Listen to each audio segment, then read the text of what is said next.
لو عايزة تعملي تورته من الالف للياء بشكل احترافي يبقى الفيديو ده ليكي. هنعمل مع بعض تورته الفراوله بالكريمه بطريقه سهله وبسيطه جدا. يلا بينا نشوف الطريقه. معايا نص كيلو من دقيق الاسبونج الجاهز، بيجاب من عند مستلزمات الحلواني. بحط عليه عدد 6 بيضات كده يكونوا كبار زي ما انتوا شايفين، ويكون البيض ايه صابع. وعليه معلقه كبيره من الخل الابيض ونص كوبايه من الميه. بضرب بقى القوام الحاجات دي كلها مع بعض لحد لما يتكون معايا قوام كريمي. هو القوام بيعلى لوحده، بيبقى زي الفوم كده وبيبقى لونه ابيض بيفتح معاكي كده. يبقى الخليط بتاعك جاهز زي ما انتي شايفه كده في الفيديو. القوام عامل ازاي وبيكون ناعم خالص. في صينيه بقى مقاس 26 بدهنها بالزيت كويس، وبحط عليها ورقة زبدة، وبضيف عليها خليط الكيكة ديت، وبخبزها في فرن ساخن مسبقا على درجة حرارة 180. بتقعد حوالي 45 دقيقة 50 دقيقة مش أكتر من كده. وما تفتحيش عليها قبل مش يعني لحد ما يعدي ساعة الا ربع علشان الكيكة ما تهبطش معاكي. على ما الكيكة تستوي هحضر بقى الكريمة بتاعتي. كوباية من الكريم شانتيه او كوبايتين عليهم السكر قد الكريمة.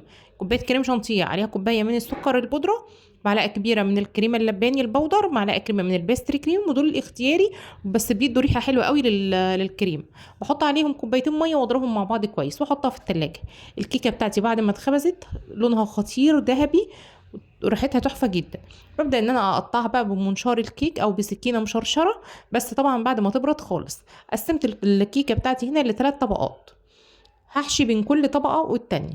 ممكن تخلي سمكها ارفع من كده لو انتي بحابه. ببدا بقى ان انا اثبت طبقه من الكريمه الاول على الكيك. انا مش بس الكيكه بتاعتي عشان ما تتعجنش لان الكيكه هشه خالص.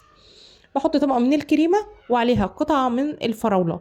ممكن تستبدلي قطع الفراولة دي بأي نوع فاكهة تانية لو متوفر عندك، بس احنا عشان بنعمل تورتة فراولة أنا حابة تبقى كلها بالفراولة. بحط بقى طبقة كريمة تانية على قطع الفواكه عشان أثبت بيها قطع الفواكه.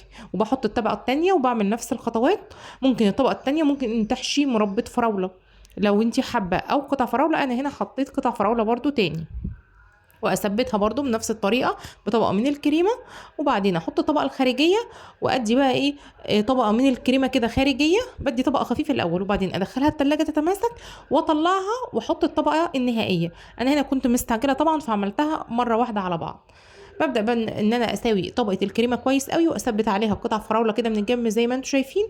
وبعمل الكريمه كده بعملها زي وردات زي ما انتم شايفه، او وحدات كده بالكريمه، وبزين بالفراوله. دخليها التلاجة تتماسك معاكي وبعدين قطعيها بقى. والف هنا وشفا على قلبكم. ما ننساش المتابعه والاشتراك في القناه.